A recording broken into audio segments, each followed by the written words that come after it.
समझदार बेटा। उठ जा नालायक, सुबह के 8 बजने को है। तुझे एग्जाम नहीं देना क्या? थोड़ी देर और सोने दीजिए ना पापा। तो उठता या फिर मैं तेरे ऊपर पानी फेंकूं? रोज गधों की तरह सोता रहता है, पेपर की कोई टेंशन ही नहीं है।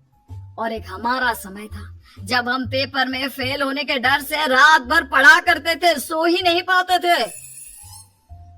तो क्या आप उसका बदला मुझसे लेंगे? मैं 15 मिनट बाद उठ जाऊंगा, आप प्लीज जाइए, मुझे डिस्टर्ब मत कीजिए। इतना कहकर रौनक रजाई ढक कर फिर से सो जाता है। तू ऐसा नहीं मानेगा, रुक मैं अभी पानी लेकर आता हूँ। बस फिर क्या था, इतना कहकर वो भागते हुए बाथरूम में जाते हैं और पानी की एक बड़ी सी बाल्टी लाकर रौनक के ऊपर फेंक देते हैं। पानी पड़ते ही रौनक झट से उठ जाता है। ये आपने क्या किया पापा? अब तो उठेगा नहीं तो यही करना पड़ेगा ना। वैसे थैंक्स डैड, आपके कारण ना अब मुझे नहाने की भी जरूरत नहीं पड़ेगी। चलिए अब आप माँ से बोलकर मेरे कपड़े निकलवा दीजिए, तब तक मैं ब्रश कर लेता हूँ। वैसे कल ना आप एक काम और करना, नहलाने के साथ साथ मुझे ब्रश भी करवा देना। ये ब्रश करने में ना मुझे बहुत आलस आता है। रौनक की बातों से अरविंद का मुंह खुला का खुला रह जाता है। वो अपनी पत्नी कमला के पास जाता है और रौनक की हरकतों के बारे में बताता है, जिसे सुन उसकी पत्नी हंसने लगती है। तुम अपने बेटे को समझाने के बजाय हंस रही हो। रौनक बच्चा है, धीरे धीरे सुधर जाएगा, आप क्यों उसके पीछे पड़े रहते हो? अभी नहीं सुधरेगा तो कब सुधरेगा? 10वीं क्लास में है रौनक, वो अब कोई बच्चा नहीं रहा।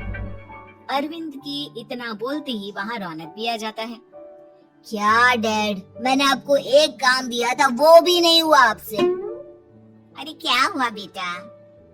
माँ, मैंने डैड से बोला था कि वो आपको बोलकर मेरे स्कूल की यूनिफॉर्म निकाल दे, लेकिन मेरे पीछे पड़ने के अलावा इनसे एक काम ढंग से नहीं होता। देख रही हो कमला, देख रही हो अपने लाडले को? अरे आप चुप रहिए जी। चलो बेटा, मैं तुम्हें कपड़े निकाल कर दे देती हूँ। बस ऐसे ही साल पर साल बीतते जाते हैं, लेकिन रौनक के रवैये में कोई बदलाव नहीं आता। वो पहले से भी ज्यादा आलसी और पूरी तरह अपने माता पिता पर निर्भर हो जाता है।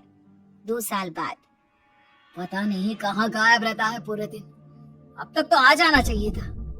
अरे आप इतनी फिक्र क्यों कर रहे हैं उसकी? दोस्तों के साथ खेल रहा होगा, आ जाएगा अभी। ये कोई टाइम है खेलने का? 10 बजने वाले हैं, इतनी रात में कौन खेलता है? कमला कुछ कहती उससे पहले ही रौनक वहाँ आ जाता है। मम्मी जल्दी से खाना लगा दो, बहुत भूख लग रही है। तुम्हें तब तक खाना नहीं मिलेगा जब तक तुम बता नहीं देते कि इतनी रात गए कहाँ से आ रहे हो।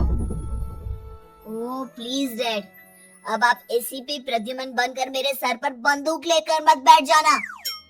अपनी फालतू की बकवास बंद कर और बता कहाँ से आ रहा है। माँ अब समझाइए ना डैड को। बता देना बेटा, इनको भी तसल्ली हो जाएगी। आप बोल रही हैं तो बता देता हूँ, मैं दोस्तों के साथ मूवी देखने गया था, इसलिए देर हो गई। तो इन सब चीजों में मेरे पैसे उड़ाता है। कभी 1 रुपया कमाने के बारे में सोचा है तूने? जब देखो हवा की तरह पैसे उड़ाता रहता है। माँ अब आप इन्हें चुप करा दीजिए, वरना ना मुझे गुस्सा आ जाएगा। अच्छा क्या कर लेगा? बता ना, क्या कर लेगा तू? वैसे बात तो ठीक ही है, मैं कर ही क्या सकता हूँ। पैसे तो फिर भी मैं आपसे ही मांगूंगा ना। चलिए अब ये सब बात छोड़िए और मम्मी मेरे लिए खाना लगा दीजिए। अभी लगा देती हूँ बेटा। मैं बता रहा हूँ कमला, एक दिन ये ऐसे ही बिगड़ जाएगा।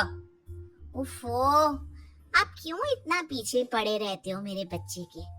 बात की बाद में देखेंगे, अभी आप शांति से उसे खाना खाने देंगे। अगले दिन, डैडी मुझे 10,000 रुपए चाहिए। हाँ? अब इतने पैसे क्यों चाहिए तुझे? डैड आप बिना सवाल किए कभी पैसे नहीं दे सकते क्या? जब तक तू बताएगा नहीं तुझे पैसे भी नहीं मिलेंगे। अरे अब आप अपने बेटे को पैसे भी नहीं दे सकते? नालायक, तेरी उम्र के लोग नौकरी करते हैं और एक तू है जो नौकरी करने का नाम ही नहीं लेता कभी। आप लोगों के होते हुए भला मैं नौकरी क्यों करूं? अरे हम कब तक पैसे देंगे तुझे? तुझे भी तो अपने पैरों पर खड़ा होना होगा ना।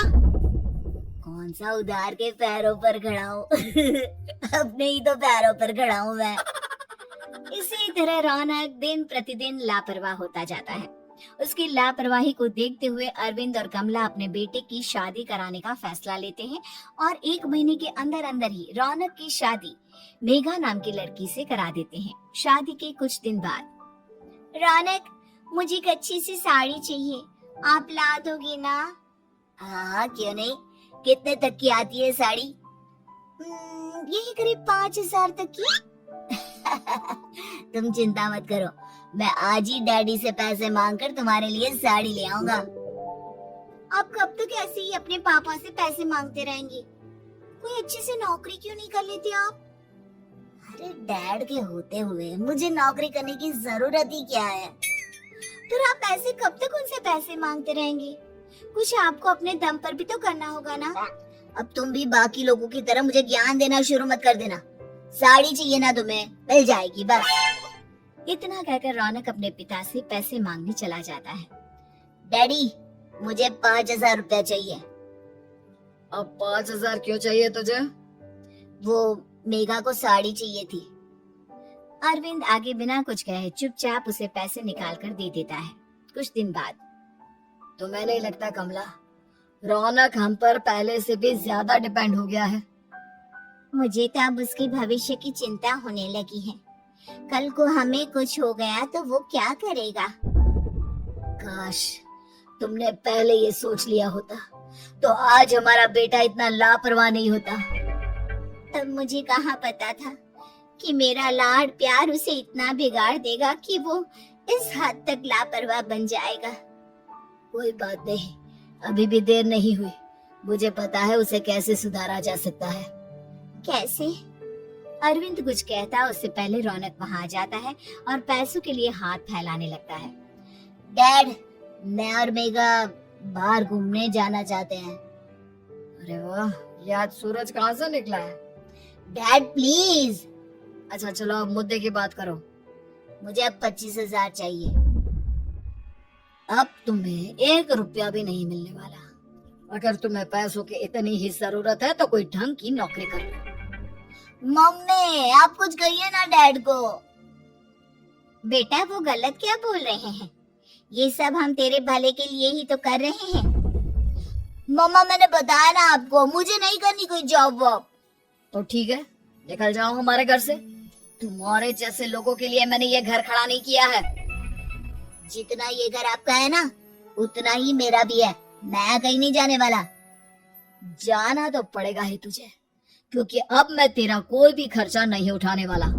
ठीक है, मत उठाइए मेरा खर्चा, मैं अपने दम पर भी जी सकता हूँ। तो बेशर्मों की तरह अब तक यहाँ क्यों खड़ा है? अपना सामान ले और निकल जाए यहाँ से। रौनक पैर पटकते हुए वहां से चला जाता है। घर से निकालना जरूरी है क्या उसे? बिना पैसों के कौन रखेगा उसे किराए पर?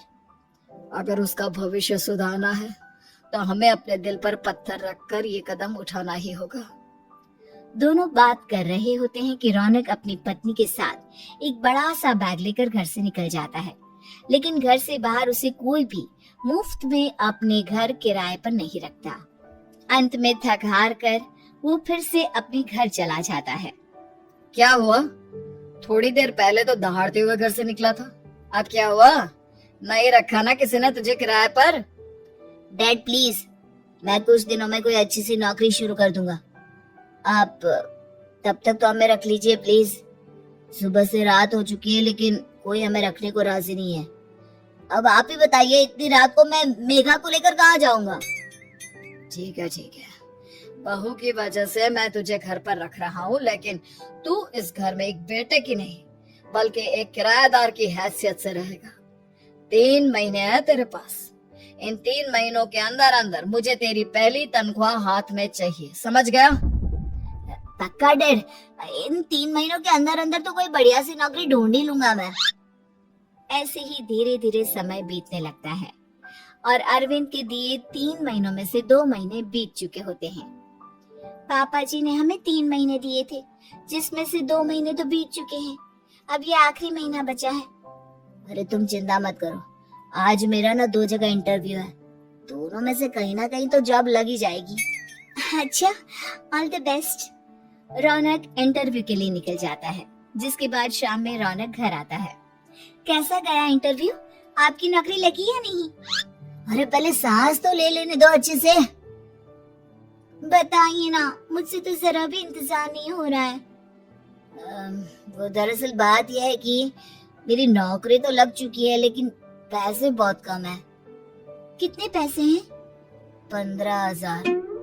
इतने में अरविंद और कमला मिठाई का डिब्बा लेकर आ जाते हैं। बधाई हो बेटा। हम जानते थे तेरी जॉब जरूर लगेगी। लेकिन मेरी सैलरी बहुत कम है मम्मा। कम है तो क्या हुआ, धीरे धीरे बढ़ जाएगी। हाँ बेटा, हम तो बस चाहते थे कि तू अपने पैरों पर खड़ा हो जाए। मतलब अब आप मुझे घर से नहीं निकालेंगे? नहीं, ये सब हमने तुझे जिम्मेदार इंसान बनाने के लिए किया था। Thank you mummy papa. अगर आप दोनों ऐसा नहीं करते तो मुझे कभी अपनी जिम्मेदारियों का एहसास तक नहीं होता। आज आपने मुझे सिखा दिया कि इंसान का अपने पैरों पर खड़ा होना भी जरूरी होता है। इतना कहकर रौनक झट से अपने माता पिता के गले लग जाता है और अपनी कमाई की पहली तनख्वाह वो अपने माता पिता के हाथ में सौंपता है। इस तरह रौनक एक गैर जिम्मेदार व्यक्ति से एक जिम्मेदार व्यक्ति बन जाता है।